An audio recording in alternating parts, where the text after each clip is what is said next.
بسم اللہ الرحمن الرحیم۔ السلام علیکم۔ حضرت صدیق اکبر رضی اللہ تعالی عنہ قبل از اسلام ایک بہت بڑے تاجر تھے۔ آپ تجارت کے سلسلہ میں ملک شام میں تشریف فرما تھے کہ ایک رات خواب میں دیکھا کہ چاند اور سورج آسمان سے اتر کر ان کی گود میں آ پڑے ہیں۔ حضرت صدیق اکبر رضی اللہ تعالی عنہ نے اپنے ہاتھ سے چاند اور سورج کو پکڑ کر اپنے سینے سے لگا لیا اور انہیں اپنی چادر کے اندر کر لیا۔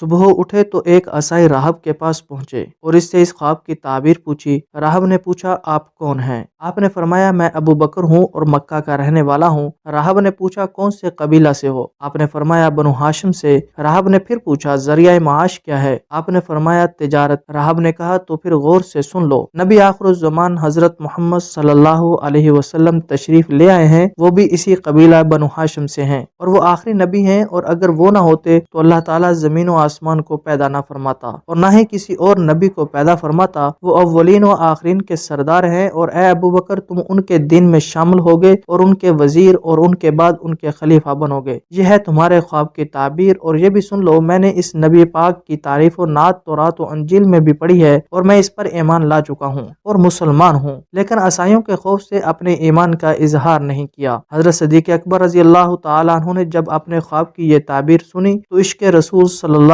علیہ وسلم کا جذبہ بیدار ہوا، اور آپ فوراً مکہ معظمہ میں واپس آئے اور حضور صلی اللہ علیہ وسلم کو تلاش کر کے بارگاہ رسالت میں حاضر ہوئے اور دیدار پر نور سے اپنی آنکھوں کو ٹھنڈا کیا۔ حضور صلی اللہ علیہ وسلم نے فرمایا، ابو بکر، تم آ گئے ہو، لو اب جلدی کرو اور دین حق میں داخل ہو جاؤ۔ صدیق اکبر رضی اللہ تعالیٰ عنہ نے عرض کیا، بہت اچھا حضور، مگر کوئی معجزہ تو دکھائیے۔ حضور صلی اللہ علیہ وسلم نے فرمایا، وہ خواب جو ملک شام میں دیکھ کر آئے ہو اور اس کی تعبیر راہب سے سن کر آئے ہو، میرا ہی تو معجزہ ہے۔ صدیق اکبر رضی اللہ تعالیٰ عنہ نے یہ سن کر عرض کیا، صدقت یا رسول اللہ، انا اشہد انک رسول اللہ، سچ فرمایا اے اللہ کے رسول آپ نے، اور میں گواہی دیتا ہوں کہ آپ واقعی اللہ کے سچے رسول ہیں۔